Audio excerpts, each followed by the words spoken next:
स्वामी समर्थ मैत्रिणींनो, कशा आहात तुम्ही सगळ्या? 4 दिवस झाले पुन्हा व्लॉग टाकले गेले नाही, कारण वेळेची कमतरता.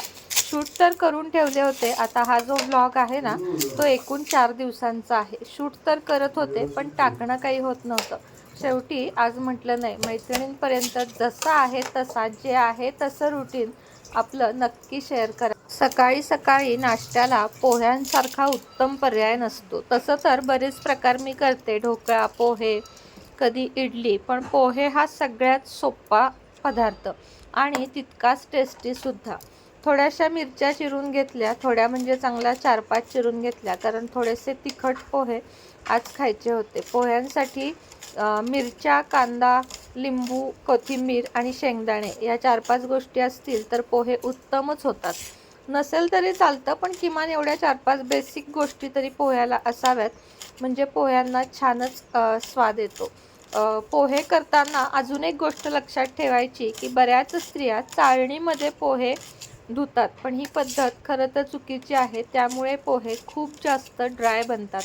मोठ्या पातेलं किंवा कढई यामध्ये पोह्यांमध्ये 1-2 मिनिट पाणी ठेवावे आणि त्यानंतर ते पाणी हाताने काढावे, म्हणजे हातामध्ये घेऊन ते पाणी कमी करावे आणि मग असेच पोहे ठेवून त्यानंतर कांदा मिरची चिरले की पोहे एकदम मऊसूत आणि तसेच मोकळे देखील होतात, पण कोरडे होत नाही. पोह्यांमध्ये दुसरी टीप म्हणजे जो कांदा आहे तो कधी लाल किंवा सोनेरी होईपर्यंत परतून घ्यायचा नाही, तर तो थोडासा कच्चाच ठेवायचा, म्हणजे त्यातील जे मॉइश्चर असते ते पोह्यांमध्ये उतरते आणि पोहे मोकळे आणि मऊ सुद्धा होतात. कारण पोह्यांमध्ये मॉइश्चर अजिबात नसते. असा कोणताच पदार्थ आपण पोह्यामध्ये घालत नाही ज्यामध्ये स्वतःचे पाणी असते. त्यामुळं पोह्यांमधला कांदा हा नेहमी थोडा कच्चा ठेवायचा आणि वरून लिंबाची फोड देण्यापेक्षा आपण गॅस बंद करण्याच्या आधी संपूर्ण 1 किंवा आपल्या प्रमाणाप्रमाणे 2 अर्धे असे लिंबू त्यात पिळून एकदा पोहे सावकाश हलवायचे. पोहे हलवताना नेहमी सावकाश हलवायचे, म्हणजे ते तुटत नाहीत, अन्यथा पोह्यांचा पार चुरा होतो. म्हणून या 2-3 टिप तुम्हाला माझ्याकडून, शक्यतो पोहे येत नाहीत अशा स्त्रिया खूप कमी असतील, पण तरीही पोहे मला जास्त काय येतात चांगले, कारण हॉटेलचा चांगलाच अनुभव मला आहे. किमान एक 10 वर्षाचा अनुभव आहे, म्हणून मी पोहे उपीट हे कितीही माणसांचं अगदी उत्तम बनवू शकते. म्हणून तुम्हाला काही टिप दिल्या. शेंगदाणे मी नेहमी फोडणीतच घालते, पण आज म्हटलं आधी तळून घ्यावेत आणि मग ते वरून घालावेत, असे जास्त खुसखुशीत लागतात. म्हणून गरम तेलात शेंगदाणे तळून घेतले आणि मग त्यानंतर ते काढून घेतले. कांदा मिरची हे सर्व परतून याचप्रमाणे पुढची रेसिपी केली. आता पूर्ण रेसिपी सांगत बसत नाही, नाहीतर तुम्ही म्हणाल ताई पूर्ण ब्लॉग तुम्ही यामध्येच घालवलात. बऱ्याच स्त्रिया मला म्हणत आहेत की ताई आम्हाला स्वतःच्या पायावर उभं राहायचं आहे, पण घरातून बाहेर जाता येत नाही. तर दोघी-तिघींशी माझं बोलणंही या विषयावर झालं. तुम्हाला जर आपल्याकडे जे काही असतं, जसं की उदबत्त्या वगैरे जे काही माल आपल्याकडे आहे, तो तुम्हाला होलसेलमध्ये पाहिजे असेल तर तुम्ही मला नक्की संपर्क साधा. माझा नंबर तुमच्या सगळ्यांकडे आहे आणि 30 ते 40% मार्जिन तुम्हाला त्यामध्ये मिळेल एवढी गॅरंटी मी देते. पण मी एवढंच सांगेन तुम्हाला की अगदी 100, 200, 300 रुपये असू दे, पण ते तुमचे तुम्ही कमवा. आपल्या कमवलेल्या पैशामध्ये खूप वेगळा आनंद पण असतो आणि त्यामुळे आपल्याला पैशाची किंमतसुद्धा कळते. दोन्हीही गोष्टी होतात. अन्यथा मग आपल्याला काही कळत नाही. आपण नुसतं म्हणतो की नवरा देतो ते पैसे कमी पडतात किंवा त्यांनी अजून दिले पाहिजेत किंवा माझ्या हातात पैसाच उरत नाही. महिलांनो, जोपर्यंत तुम्ही स्वतः कमवत नाही किंवा तुमच्याकडे स्वतःचे 4 पैसे येत नाहीत, तोपर्यंत हा प्रश्न कधीच मिटणार नाही. जसं मला समजत आहे तसं, म्हणजे लहानपण सोडून मी स्वतःच्या पायावर उभी आहे आणि मी कायम काही ना काही करत राहते. आता यूट्यूब क्षेत्र म्हणालात तर हे आत्ताचे आहे, मात्र अगदी 17व्या वर्षापासून मला समजले की बाहेर जाऊन काम कसे करायचे. त्यामुळे अनुभव वाढत गेला. माणसांमध्ये कसे राहावे, कोणाशी कसे बोलावे, कोण चांगले कोण वाईट, या गोष्टी वयाच्या अगदी 17व्या वर्षापासून मला समजत गेल्या आणि त्याचा आत्तापर्यंत फायदा होत आहे. ही गोष्ट वेगळी की माझा स्वभाव थोडा हळवा आणि जास्तच पॉझिटिव्ह असल्यामुळं मी माणसं ओळखायला आजही चुकते आणि मला खूप जण माझा थोडक्यात काय स्वभावाचा फायदा घेऊन सोडून देतात.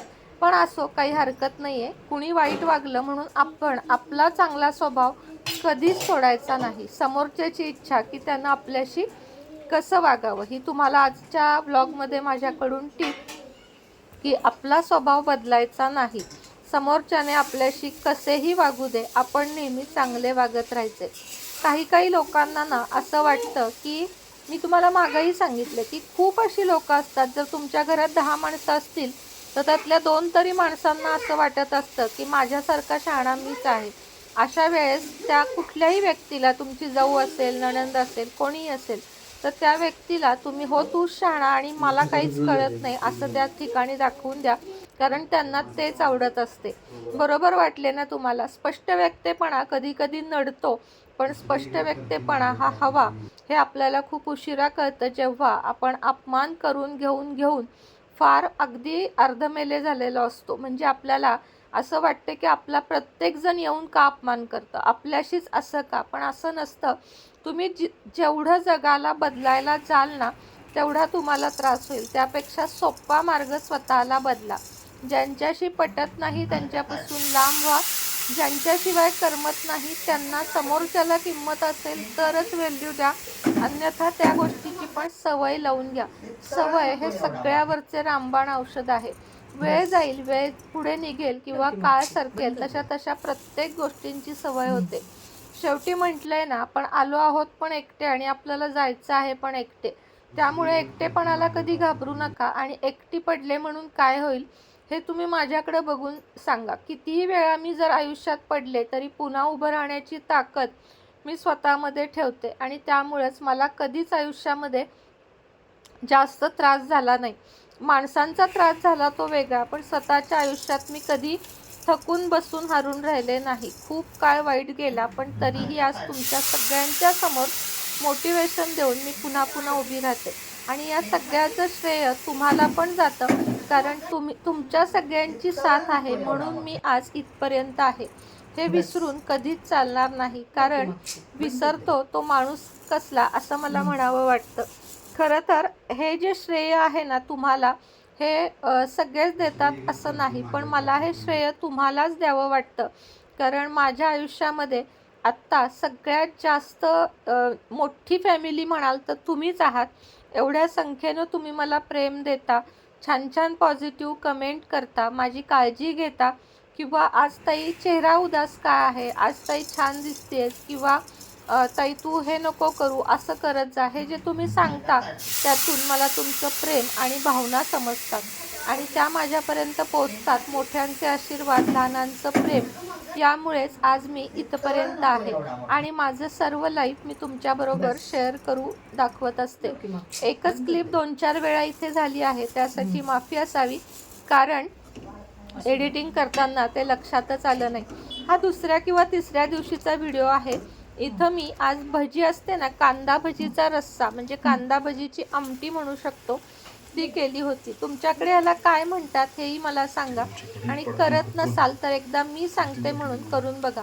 कांद्यामध्ये भरपूर चिरून मीठ टाकून ठेवायचे, पाणी सुटेल तेवढंच डाळीचं पीठ घालायचं, थोडा ओवा, हिरवी मिरची, कोथिंबीर हे घालून चांगल्या भजी तळून घ्यायच्या आणि रश्श्यामध्ये काळा रस्सा म्हणजे कांदा, खोबरं हे सगळं परतून एक टोमॅटो भाजून घेऊन त्याची ग्रेव्ही करायची आणि त्यामध्ये अशा वरून छानपैकी भजी सोडायच्या. काही जण डायरेक्ट कढईमध्ये सुद्धा घालतात, पण मला तेवढ्या सॉफ्ट आवडत नाहीत म्हणून मी अशा पद्धतीने करते. अशी छान असं काल जेवण केलं, म्हणजे भजीची आमटी, आम्रखंड आणि पोळी, असं सुंदर असं जेवण केलं आणि त्यानंतर मग घरातलं सगळं आवरलं. खूप अप्रतिम भाजी झाली होती. तुम्ही पण नक्की करून बघा. तर चला थोड्या वेळानं भेटते तुम्हाला. गुड मॉर्निंग सगळ्यांना. तर चला आजच्या ब्लॉगला सुरुवात करूया. काल नाही, परवा दिवशी मी पोहे केले, त्यानंतर कालची ती भाजी केली आणि पुन्हा व्हिडिओच करणं झालं नाही. आणि काल मग संध्याकाळी बाहेर गेले होते गाऊन वगैरे घेण्यासाठी, तरी सुद्धा माझ्या लक्षात नाही की आपल्याला ब्लॉग करायचा आहे. आज म्हटलं सुरुवात करू, म्हणजे ब्लॉगचा शेवट होईल. हा गाऊन आणला काल, कसा दिसतोय नक्की सांगा. खूप सुंदर आहे. व्हाईट कलर का आणला आता उन्हाळ्यासाठी, आणि सॉफ्ट आहे एकदम कापड. तुम्हाला आवडला का सांगा मला नक्की. छान दिसतोय, अगदी टॉप सारखा दिसतोय. एकदम 4-5 गाऊन आणले, त्यातले मला वाटतं 6 गाऊन आणले. 4 आईला आणले आणि 2 मला आणले. खूप छान गाऊन मिळाले. तुम्हाला बाकीचे पण दाखवते थांबा. हा एक आणला, आईला जरा डार्कच आवडतात म्हणून हा एक आणला. त्यानंतर हा एक आणला, रेड एक आणला. रेड तर काय कायमच छान दिसतो गाऊन.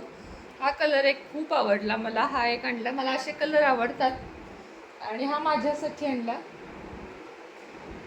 हा माझ्यासाठी आणला. आपल्याकडे विक्रीला होते बघा हे राजस्थानी प्रिंट, खूपच आवडतात. तेव्हा माझ्यासाठी राहिलाच नाही म्हणून हा एक आणला. हा पण छान आहे, तुम्हाला उघडून दाखवते.